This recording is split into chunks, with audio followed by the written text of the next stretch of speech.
गुरु साक्षात परब्रह्म तस्मै श्री गुरुवे नमः. शिवोम ज्ञानोपदेष्टारं विष्णुं धर्मोपदेशकं विधिं वेद प्रवक्तारं गुरुमूर्ती त्रयं भजे. आपलं गुरुदेवांची जी आरती आहे त्याच्यात म्हणजे आजचा जो विषय आहे, आजचा अभ्यासगट क्रमांक 161, विषय आहे भगवान शंकर. भगवान शंकर देवता स्वरूप, शिवलिंग, नंदी, ज्योतिर्लिंग, महाशिवरात्र, भगवान श्री दत्तात्रेय, आद्य श्री शंकराचार्य, शंकरपीठ, हिमालय, गंगा नदी, खंडोबा, नर्मदा नदी, देवी पार्वतीची रूपे, चातुर्मास, श्रावण मास, घराण्याचे दोष, नाग देवता, भूकंप, पर्जन्य, रुद्राक्ष, रुद्राभिषेक या सर्व विषयांबाबत गुरुदेवांनी जे आपल्याला मार्गदर्शन केलेलं आहे ते रामकृष्ण उवाच, सद्गुरु संवाद, गुरुवाणी, पुष्प 4, पुष्प 9, अमृत कलश आणि एक कॅलेंडर मागे पब्लिश झालं होतं. याच्यामध्ये सर्व आलेलं आहे. याचं संकलन हे जळगावच्या अध्यात्म सभेने केलेलं आहे आणि त्याचं मी आता वाचन करून आपल्याला सांगणार आहे. तर आपण जे आरती म्हणतो गुरुदेवांची, त्याच्यात जे तिसरं पद आहे, हास्यमुख दंत मौक्तिक साचार मुग्ध मुद्राभासे तापसी शंकर. इथे शंकर असे आपल्या गुरुदेवांचा उल्लेख आहे. आणि आपण जे स्तोत्र म्हणतो गुरुदेवांचं, त्याच्यातही बघा दुसऱ्या कडव्यात काय आलेलं आहे, उच्च नीच भेद भाव मानसीन आणि तो फक्त प्रेमळास साह्य ज्ञान बोध सांगतो. ब्रह्म विष्णू सांबत्तोची अत्रिपुत्र दत्त तो रामकृष्ण सद्गुरुसी दोन्ही हात जोडितो. म्हणजे याच्यात सांब हा जो उल्लेख आहे भगवान शंकरांचा, की आपले गुरुदेव हे तिन्ही देवता आहेत, असा उल्लेख आलेला आहे. तर ह्या अनुषंगाने मी आता आपल्याला त्या अमृतकणाचं वाचन करतो. हे प्रश्नोत्तर स्वरूपात घेतलेलं आहे आणि एकूण हे 16 पानं आहेत आणि 18 प्रश्न आहेत. आज अर्ध्या तासात, म्हणजे जो आपल्याला विहित वेळ आहे त्या कालावधीत जेवढं वाचता येईल, जेवढं आपल्याला सांगता येईल तेवढं सांगतो. आणि पुढचं बहुतेक दुसरा भाग लागेल, जेव्हा मला परवानगी मिळेल दुसरा भाग सांगायची, तेव्हा मी उर्वरित भाग पूर्ण करेन. परंतु हा विषय अतिशय विस्तृतपणे गुरुदेवांनी आपल्याला भगवान शंकरांबद्दल सांगितलेलं आहे. तर आता मी ती माहिती सांगतो. पहिला प्रश्न, भगवान शंकर या देवतेचे स्वरूप कसे आहे? शिवलिंग, नंदी हे कशाचे प्रतीक आहे? अमरनाथाचे शिवलिंग कशामुळे निर्माण होते? याबाबत आपल्याला गुरुदेवांनी अशी माहिती दिलेली आहे. भग म्हणजे ऐश्वर्य, भगवान म्हणजे ऐश्वर्यवान. तसेच शं करोती शंकरः, शं म्हणजे कल्याण, कल्याण करणारे शंकर, कल्याण करणारे शंकर भगवान, असा शंकर भगवान शंकर या शब्दाचा अर्थ आहे. जटा धारण करणारा, त्यामध्ये गंगा आणि चंद्रकला असणारा, गळ्यात रुद्राक्ष माला तसेच सर्पमाला असणारा, व्याघ्रांबर परिधान केलेला, हातामध्ये आयुध असणारा असा शंकर. असं शंकराचं मानवाकारातील जे स्वरूप आहे ते म्हणजे एक कल्पना आहे. प्रत्यक्ष शिवाचं स्वरूप हे निर्गुण स्वरूपाचं आहे. अर्थात भगवंताच्या स्वरूपाचं हे जे वर्णन आपण ऐकतो ते ऋषीमुनींच्या मुखातून निघालेलं असतं. सामान्य लोकांचा ईश्वराविषयीचा भाव दृढ व्हावा, ईश्वराचं स्वरूप डोळ्यासमोर यावं आणि या दृढ भावातून त्यांचं चित्त स्थिर होण्याला मदत व्हावी, या हेतूने ऋषीमुनींच्या मुखातून ईश्वराच्या स्वरूपाची मानवाकारातील संकल्पना निर्माण झालेली आहे. भगवान शिवाच्या आयुधांचा जर विचार केला तर ज्यावेळी शिव व्यक्त होतो, म्हणजे समजा पृथ्वीचा नाश व्हायची वेळ आली असेल किंवा दुष्टांचं पारिपत्य करायचं असेल, त्यावेळी जे रूप तो धारण करतो त्यासाठी ती आयुध आहेत. त्यालाच रुद्रावतार असं म्हटलं जातं. रौद्र अवताराचं प्रतीक म्हणून त्रिशूळ आणि डमरू ही आयुध हातात धारण केलेली आहेत. दैत्य प्रवृत्ती असणाऱ्यांचा नाश करताना त्याला आकार धारण करावा लागतो. त्यावेळी रौद्र स्वरूपच घ्यावं लागतं. रौद्रावतार धारण केला तरच दैत्यांचा नाश होतो. त्रिशूल हे तिन्ही लोकांसाठी आहे. आता चंद्रकला धारण करण्याच्या कल्पनेमध्ये ते पूर्णत्वाचे लक्षण दर्शवलेलं आहे. कलारूप दर्शनातूनच सामान्य माणसांना पूर्ण दर्शनाकडे न्यावं लागतं. अमावस्येच्या दिवशी चंद्रदर्शन होत नाही. त्यामुळे या भालचंद्र शिवाचे तुम्ही दर्शन घ्या, जेणेकरून चंद्राचे त्या रूपात तरी दर्शन होईल, असा आपल्या पूर्वजांनी विचार केलेला आहे. व्याघ्रचर्म किंवा गजचर्म परिधान करण्यामध्ये त्याचा रुद्र स्वरूपाशी संबंध आहे, अशी कल्पना त्यामध्ये केलेली आहे. शिवाचं खरं स्वरूप हे लिंगरूपच आहे, त्यातच ते समावलेलं आहे. शिव मानवी रूप ज्यावेळी धारण करतो त्यावेळी तो संन्याशाच्या रूपाने येतो. म्हणजे उदाहरणार्थ आपले शंकराचार्य, आद्य शंकराचार्य. अर्धनारी नटेश्वर हे शंकराचं कार्यकारणास्तव निर्माण झालेलं रूप आहे. उत्पत्तीच्या कार्याकरता त्यातून शक्ती प्रकट व्हावी लागते आणि त्या शक्तीतूनच शिवत्व प्रकट होतो.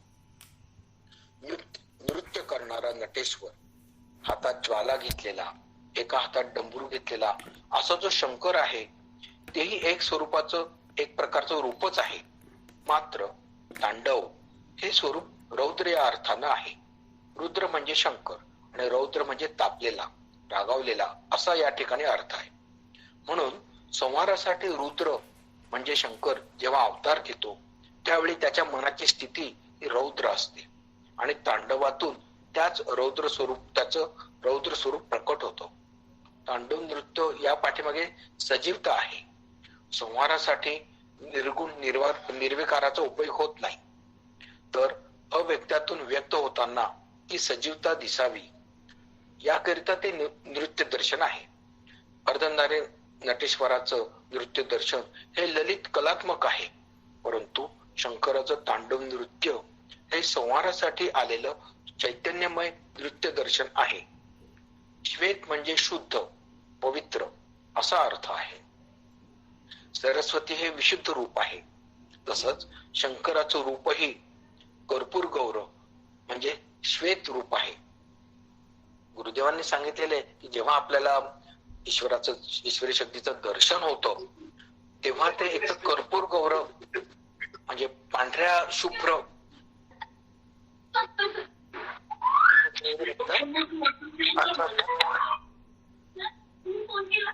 सर्वांनी म्यूट करावं.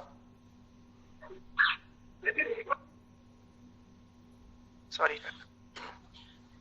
शंकरांचं जे आपण म्हणतो कर्पूर गौरम करुणावतारम, ते कर्पूर गौरव हे त्यांचं श्वेत रूप आहे. आणि जे आपल्याला किरणांचं स्वरूप दर्शन होतं ते कुठलं होतं, तर एक म्हणजे कर्पूर गौरव किरणांचं होतं, जसं शंकराचार्यांना झालं होतं. नाहीतर मग गुरुदेवांचे जे आपले इंद्रनील किरण होते त्या किरणांच्या स्वरूपात ते आपल्याला दर्शन होतं. गुरुदेवांनी सांगितलेलं हे तेज इतकं प्रखर असतं, पण आपण डोळे बंद केले तरी ते आपल्याला दिसतं आणि डोळे उघडले तरी आपल्याला दिसतं. त्यासाठी आपल्याला एक दिव्य एक दृष्टी ही ती शक्ती देत असते. आता जटा धारण केलेलं भगवंताचं जे स्वरूप आहे ते गंगा धारण करण्यासाठीच आहे. कारण जटा हे केस नसून पाण्याचे प्रवाह आहेत, लाटा आहेत, अशी ती कल्पना आहे. त्र्यंबकेश्वरला सुद्धा डोंगरावरती शंकराच्या ज्या जटा आपटलेल्या आहेत त्याचे मूळ कारण हेच आहे. त्या जटा पर्वतामधूनच नदीचा उगम आहे, म्हणून त्या पाण्याच्या धारा आहेत, असा इथे जटा याचा अर्थ घ्यायचा आहे. तसंच चंद्रही मस्तकावर धारण करण्यामध्ये पाण्याचा म्हणजे अमृताचा साठा या अर्थाची ती कल्पना केलेली आहे. जगाच्या निर्मितीचा मुख्य प्रवर्तक शिवच आहे. शिव हे निर्गुण स्वरूपात असल्यामुळं त्यांनी विष्णूंची निर्मिती केली आणि विष्णूला आज्ञा देऊन ब्रह्मदेवामार्फत जगाची निर्मिती केली. मग पुढे विष्णूने निरनिराळे अवतार घेतले. उत्पत्ती होते ती लिंगातूनच होते. त्यातून निर्माण होणार जे रूप असतं ते पिंडी असतं. परमात्मा जीवात्म्याच्या रूपाने अवतरतो आणि जीवात्मा परमात्म्यामध्ये विलीन होतात, अशी ही सृष्टी रचना आहे. यातून लिंगदेहाची निर्मिती होते. याकरिता शिवाला आदिदेव आणि शिवलिंगाला आदिप्रतीक असं मानलेलं आहे. शक्ती ही मानव रूपात आल्याशिवाय लोकांना ती दृश्य होत नाही. ती दृश्य होण्यासाठी अशा पद्धतीची किंवा स्वरूपाची वाहनं द्यावी लागतात. नंदी हे शंकराचं स्वरूप आहे. नंदी हे शंकराचं वाहन फक्त मानलेलं आहे. प्रत्यक्षात नंदी हे वाहन नाही. नंदीची दिशा कायम शिवलिंगाकडे तोंड करून असते. वाहन हे त्यांच्या शक्तीचे प्रतीक आहे. नंदी हे नम्रतेचे प्रतीक आहे. भक्तांनी महादेवाच्या दर्शनासाठी जाताना नम्र होऊन जावे, असा याचा अर्थ आहे. आपण जेव्हा शंकर म्हणजे शिवलिंगाच्या दर्शनाला जातो तेव्हा बाहेर लिंग म्हणजे बाहेर नंदी हे बसलेले दिसतात. तर त्या स्वरूपात आपल्याला त्या क्षणी ते समोर चित्र दिसलं, समोर सगुण रूप पाहिलं की आपल्याला ती भावना होते, असं त्याचा अर्थ आहे. गंगा नदी ही भारताच्या उत्तरेला आहे. त्यामुळे शिवलिंगाच्या पार्वतीचे टोक कायम उत्तरेला असते. आपण जेव्हा पूजा करतो तेव्हा बऱ्याच जणांचा गोंधळ होतो की बाबा शिवलिंग कसं ठेवायचं. तर गुरुदेवांनी सांगितलेलं आहे की शिव जे त्याची पिंड असते त्यातलं जिथं पाणी बाहेर पडतं त्याला पार्वतीचा भाग म्हणतात. तर ते उत्तरेकडे तोंड करून ठेवावं, कारण हे सगळं पाणी गंगेला मिळतं असे ती भावना आहे. देवघरातील मूर्ती ही त्याच्या वाहनासोबत असू नये. फक्त खंडोबाची मूर्ती ही घोड्यावर बसलेली असते व तिची तशीच प्राण प्रतिष्ठा करावी लागते. अन्य देवतांची वाहनासोबत प्राण प्रतिष्ठा करू नये. पूजेमध्ये एकच आणि भरीव असे शिवलिंग असावे. भगवान शिव हे लिंग रूपाने आपल्याला दर्शन देत असतात. जेव्हा दोन शिवलिंगे एकत्र असतील तेव्हा त्यांना शंकर व पार्वतीचे रूप मानले जाते. जेव्हा खूप शिवलिंगे असतील तेव्हा त्यांना वृद्धेश्वर म्हणतात. मारुतीप्रमाणे भगवान शंकर हे दक्षिणाभिमुख बसलेले आढळून येतात. भगवान शंकराचे निवासाचे मूळ स्थान हे उत्तरेला कैलास पर्वतावर आहे. हिमालयात असल्याने ते सदैव आपल्या भारताकडे दक्षिण दिशेला मुख करून बसलेले दिसतात. कारण भारतभूमीची व भारतीय जनतेची त्यांना सतत काळजी असते. सत्संगात इतर स्तोत्रांबरोबरच श्री दक्षिणामूर्ती अष्टक स्तोत्र त्यामुळेच म्हणण्यास मी म्हणजे गुरुदेवांनी आपल्याला सांगितलेलं आहे. याबाबत एक उल्लेख करावा वाटतो की जेव्हा नगरला आपण दर्शनाला जायचो म्हणजे पूर्वी लक्ष्मी मंडपाच्या वरच्या हॉलमध्ये, तर त्या हॉलमध्ये सुद्धा गुरुदेव दक्षिणेकडे तोंड करून बसायचे. आणि एका बैठकीत गुरुदेवांनी आम्हाला सांगितलं की भगवान शंकर हे दक्षिणेकडे बसतात, दक्षिणेकडे तोंड करून बसतात. कैलासाहून ते आपल्या भारताकडे सतत पाहत असतात.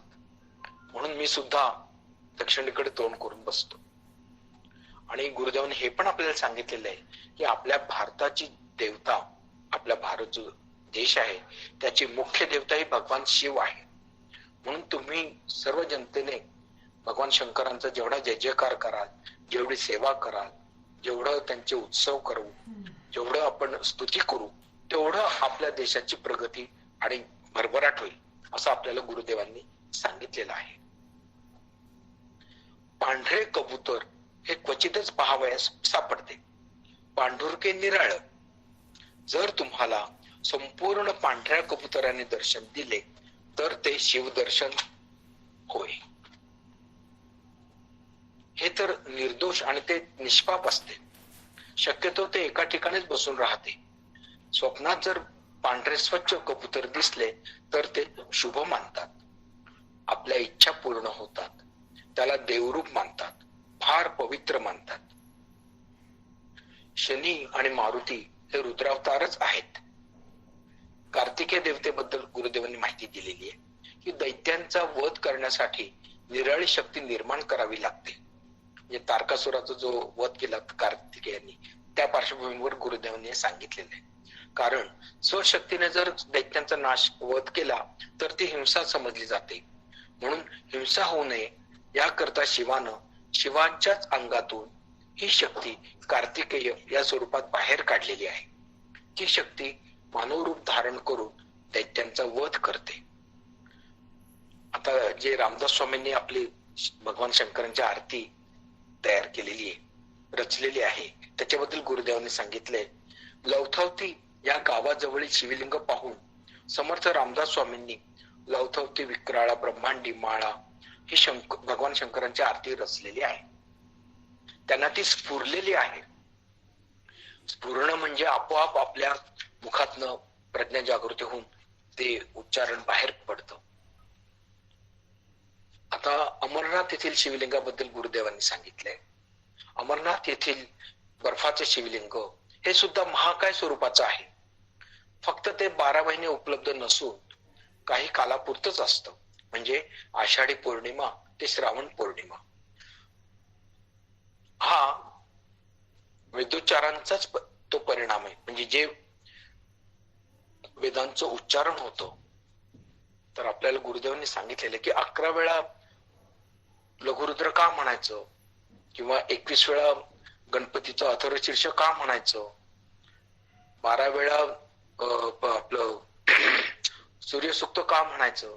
तर त्या संख्येने ते आवर्तन पूर्ण केले की मंत्राधीनमचे दैवतम, म्हणजे हे देवता या मंत्रांच्या अधीन आहेत.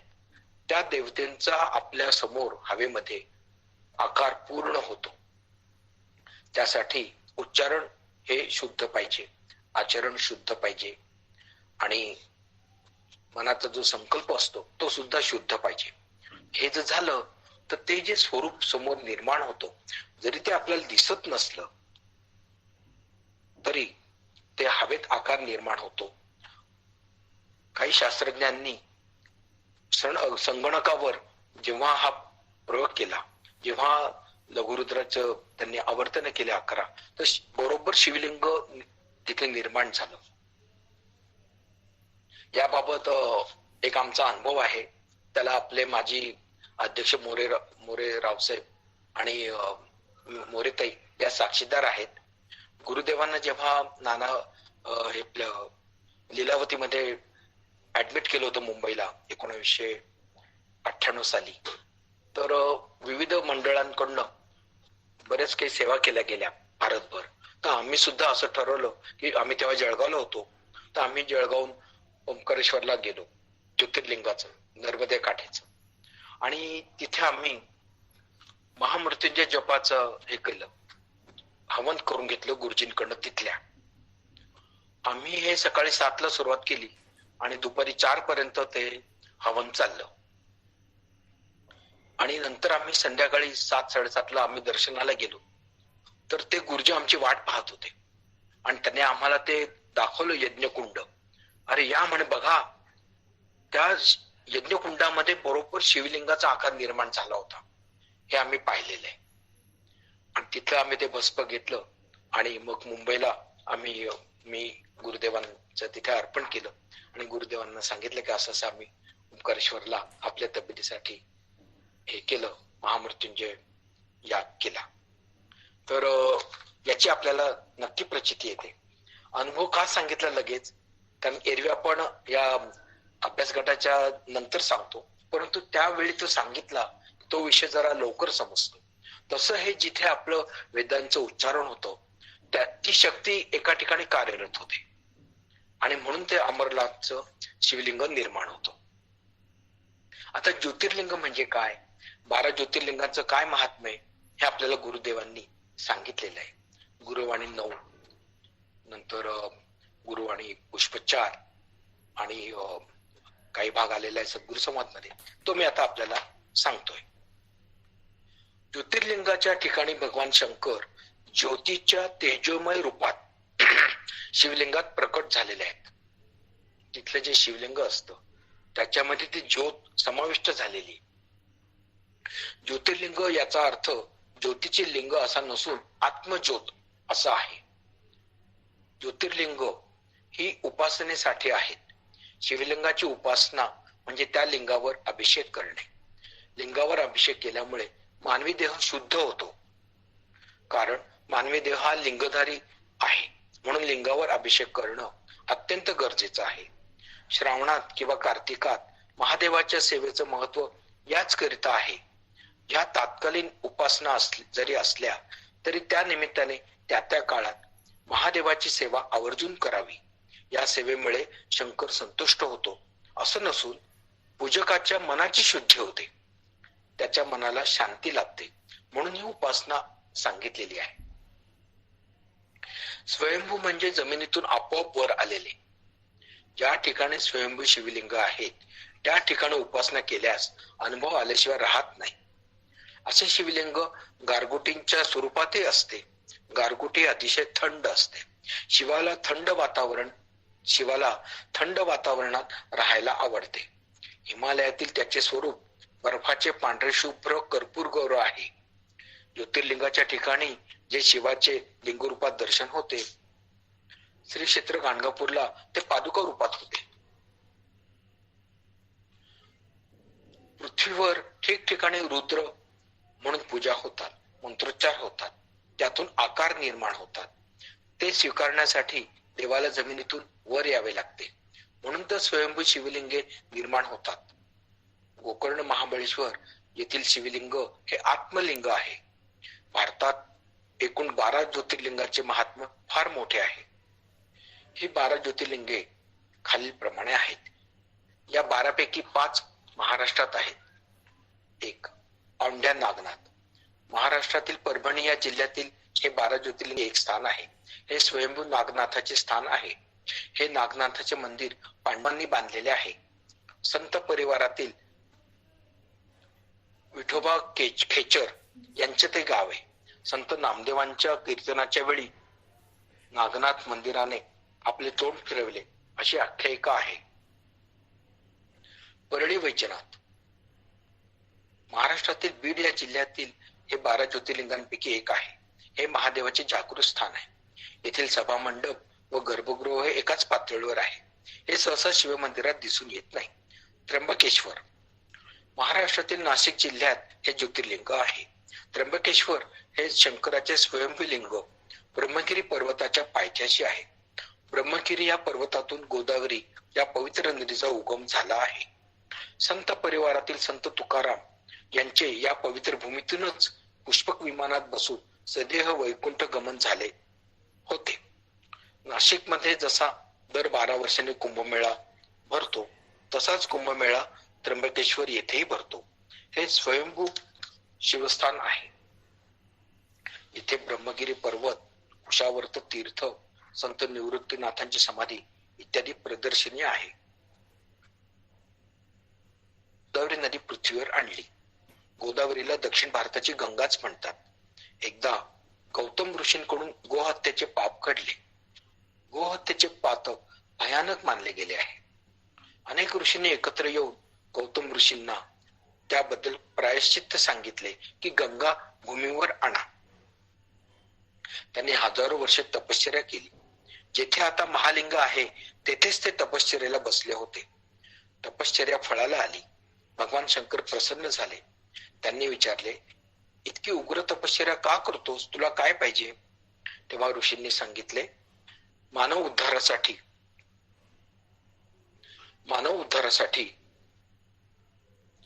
गंगा पाहिजे. भगवान प्रसन्न झाले आणि त्यांनी गोदावरीला पृथ्वीवर पाठविले. तिचा वेग प्रथम इतका प्रचंड होता की तो मानवाला सहन होईना. अतिवेगामुळे तेथे कुंड तयार झाले. गोदावरी मानवापर्यंत आणण्यासाठी त्या कुंडाला दर्भ म्हणजे गवताची काडी म्हणजे कुश लावलं गेलं. तेव्हा ती कुशाच्या आकाराप्रमाणे म्हणजे बारीक बारीक प्रवाहाने पुढे वाहू लागली, म्हणून त्या कुंडाला कुशावर्त असे म्हणतात. येथील पाणी बेचव पण स्वच्छ आहे. प्रभू रामचंद्र वनवासात असताना त्र्यंबकेश्वरलाही आले होते. कुशावर्तालाच त्यांना त्यांचे वडील गेल्याचे कळले, म्हणून त्यांनी तेथे श्राद्ध केले. त्र्यंबकेश्वरचा सोन्याचा मुकुट पांडवांनी दिला आहे व आजही तो तेथे पाहावयास मिळतो. त्र्यंबकेश्वरच्या भूमीवर तिन्ही लोक म्हणजेच स्वर्ग, पृथ्वी, पाताळ असे समजले जाते. म्हणूनच तेथे पूर्वजांच्या आत्म्यांना मुक्ती व शांती मिळण्यासाठी नारायण नागबळी त्रिपिंडी श्राद्ध करण्याची प्रथा अनादी कालापासून आहे.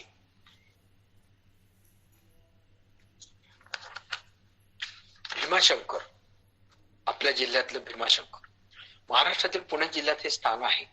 भीमा नदीच्या उगमस्थानावर वसलेले हे पवित्र ज्योतिर्लिंग आहे. हे स्वयंभू लिंग शिव आणि शक्तीचे रूप आहे. शिव पार्वतीचे चिन्ह आहे.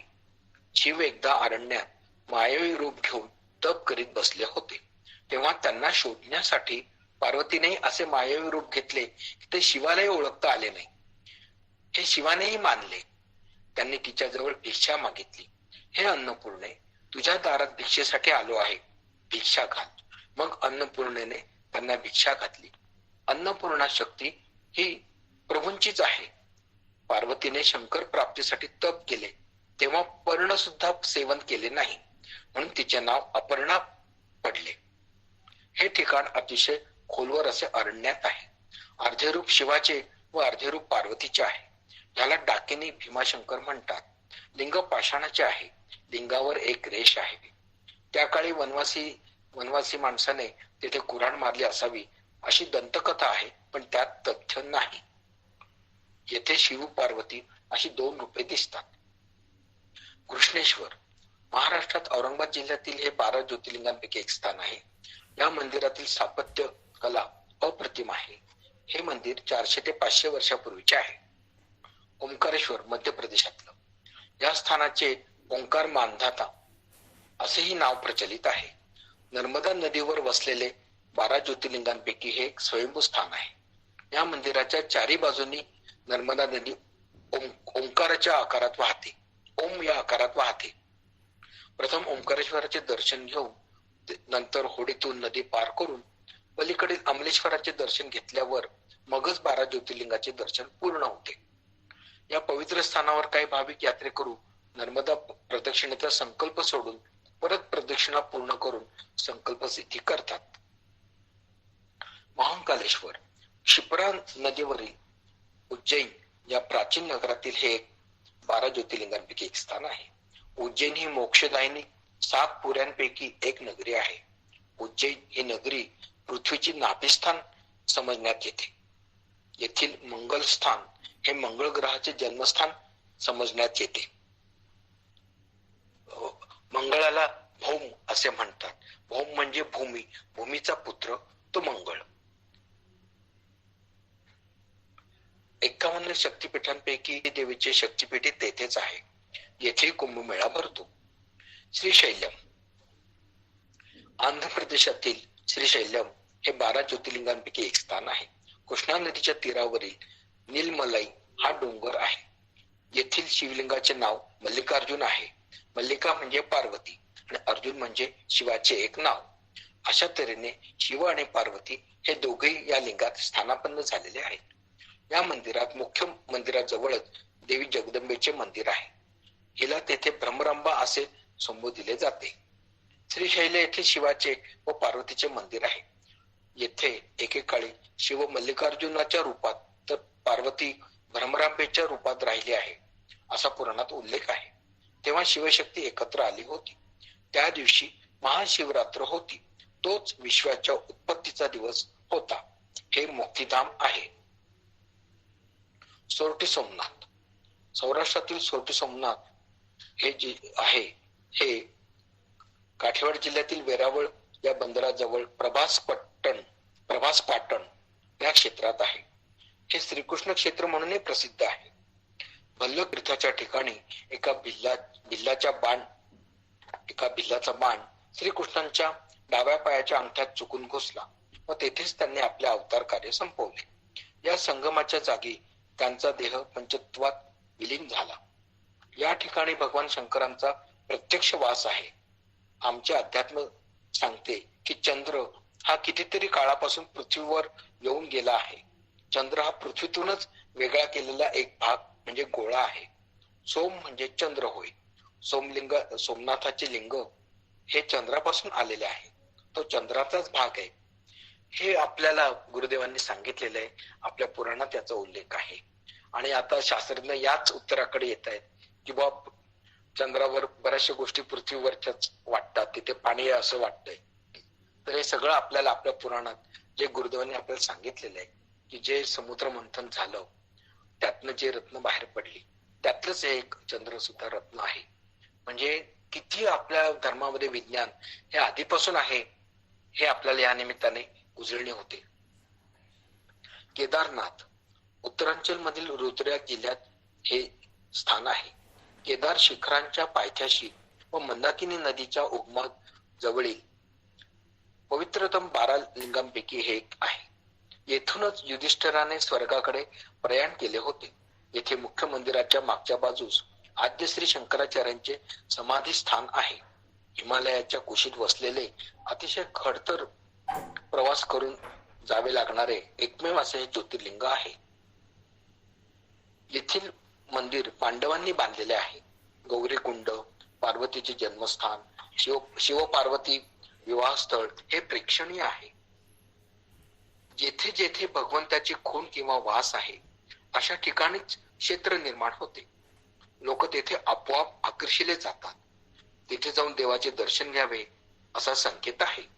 पुराणामध्ये तीर्थक्षेत्रांची माहिती दिलेली आहे, परंतु ही ठिकाणे नेमकी कुठे आहेत हे लोकांना माहित नव्हते. आद्य शंकराचार्यांनी हिमालयात पायी प्रवास करून केदारनाथ व बद्रीनाथ ही ठिकाणे शोधून काढली. केदारनाथ हे ठिकाण हिमालयात फार उंचावर आहे. तेथे 24 तास बर्फ पडलेले असते. तेथे प्रत्यक्ष मंदिरात जाऊन गुरुदेवांनी पूजा केलेली आहे. येथील शिवलिंग हे म्हैस बसते तशा आकाराचे आहे. एका लहान फुलपात्रात मावेल एवढे पाणी देवावर घालतात आणि नंतर त्याला पंचामृत हाताने चोळण्याची पद्धत आहे. गुरुदेवांनी सांगितलेलं आहे एका बैठकीत की इथे जे म्हणजे ते पुढे भाग येणार आहे तो तर भगवान शंकरांनी जे म्हशीचा आकार घेतला होता रूप, तर त्याचं जे बसकं नाक आहे, तर हे जे केदारनाथाच्या जवळपासचा जो प्रदेश आहे म्हणजे तिबेट म्हणा, नेपाळ म्हणा, चीन म्हणा, तर इथले लोकांचं नाक सुद्धा बसलेलं आपल्याला दिसतं. तर ह्या त्या शक्तीचा प्रभाव आहे असं एकदा गुरुदेवांनी आम्हाला सांगितलेलं आहे. आता काशी विश्वेश्वर उत्तर प्रदेशामध्ये गंगा नदीच्या तीरावरील शिवलिंग आहे, ज्योतिर्लिंग आहे. मोक्षदायी साधनांपैकी एक स्थान हे शहर वाराणसी, काशी, बनारस अशा विविध नावांनी ओळखले जाते. काशी विश्वेश्वर येथील सोन्याच्या अन्नपूर्णा देवीचे दर्शन वर्षातील फक्त लक्ष्मीपूजनाच्या दिवशीच सर्वांना खुले असते. त्या दिवशी येथे प्रचंड मोठ्या प्रमाणात अन्नकूट भरवला जातो. भारतात त्रिस्थळी यात्रा ज्या प्रसिद्ध आहेत त्यातील एक स्थान म्हणजे काशी विश्वेश्वर होय. आपल्या या देशामध्ये आजपर्यंत जे जे महापुरुष झाले त्या सर्वांनी तसेच शंकराचार्यच्या पीठाधीशांनी काशी क्षेत्रामध्ये वास केलेला आहे. काशी क्षेत्रामध्ये वास करून भगवंतांचा सहवास घेऊन भगवंताच्या अनुग्रहाला हे लोक पात्र झालेले आहेत. आद्य शंकराचार्य सुद्धा जेव्हा येथे आले होते तेव्हा त्यांना भगवंतांनी चांडाळाच्या रूपात दर्शन दिले. अशा या काशी क्षेत्रामध्ये प्रत्येकाने जायची आवश्यकता आहे. प्रत्येकाने या काशी विश्वेश्वराचे दर्शन घेण्याची आवश्यकता आहे व त्याचे भव्यत्व अनुभवण्याची गरज आहे. म्हणूनच काशी क्षेत्रामध्ये वास्तव्याची आवश्यकता असते. काशी विश्वेश्वराच्या संपूर्ण अंगावर सुवर्ण कवच घातलेले आहे. विश्वेश्वर हे जगद्गुरु रूप आहे. त्याचे पावित्र्य टिकवणे महत्वाचे आहे. काही लोक ते देवाचे ऐश्वर्य मानतात, परंतु हे ऐश्वर्य नसून ते आवश्यकच आहे. जर लिंगावर सुवर्ण कवच धारण केले नाही तर भक्तांचा लिंगाला प्रत्यक्ष स्पर्श होईल, त्यामुळे लिंगाचे पावित्र्य राहणार नाही. दुसरे म्हणजे त्याची सारखी झीज होत राहील. पावित्र्य टिकवण्यासाठी सुवर्ण धारण करणे अति आवश्यक आहे. लोकांना याचे ज्ञान नाही. पूर्वी येथे दुपारी विशेष प्रकारचे तेज प्रकट होत असे व त्यानंतर दुपारची आरती सुरू व्हायची. असाच प्रकार गाणगापूरला पण व्हायचा असं गुरुदेवांनी सांगितलेलं आहे. तुम्ही सुद्धा अशा तीर्थयात्रांमध्ये सामील व्हा. मी म्हणजे गुरुदेव काही तुम्हाला त्यासाठी खिशातून पैसे काढून देऊ शकत नाही, पण त्याची चिंता तुम्ही करू नका. तेवढी तुमची सोय करण्याची ताकद माझ्यात आहे. काय गुरुदेवांचं वाक्य आहे आणि आपल्याला काय आश्वासन दिलेलं आहे की जर तुम्ही मनात आणलं तर तुमची सोय होईल या सगळ्या तीर्थयात्रांना जाण्याची. हे आपल्याला गुरुदेवांनी आशीर्वाद दिलेले आहेत. पंढरपूरचा श्री विठ्ठल तसेच काशीचा काशी विश्वेश्वर या ग्रामदेवता नाहीत, या तीर्थक्षेत्रामधील देवता आहेत. यांना विश्वदेवता म्हणता येईल. ह्या देवता सर्वांनाच उपयुक्त असू शकतात. विश्वाच्या रक्षणासाठी किंवा पोषणासाठी या देवता आहेत असंही म्हणता येईल, असं आपल्याला गुरुदेवांनी सांगितलेलं आहे. आता रामेश्वराचं शेवटचं ज्योतिर्लिंग हे मी पूर्ण करतो. हे तामिळनाडूमध्ये असून हे 4 दिशांच्या धामांपैकी एक आणि 12 ज्योतिर्लिंगांपैकी एक पवित्र स्थान आहे. इथे जवळजवळ 1220 मीटर लांबीचा मोठा प्रदक्षिणा मार्ग तसेच कलात्मक स्तंभ असा वास्तुशिल्पाचा आविष्कार म्हणजे रामेश्वराचे मंदिर होय. येथील गंधमदन पर्वतावर प्रभू रामचंद्रांचे पाऊल उमटलेले आहे. येथील लिंग वालुकामय आहे. वीर हनुमान उत्तरेकडून शिवलिंग घेऊन येत असताना उशीर झाल्याने मुहूर्ताची वेळ टळून जाऊ लागली, म्हणून सीतामाईने स्वहस्ते वालुकेची म्हणजे वाळूची पिंड स्थापन केली.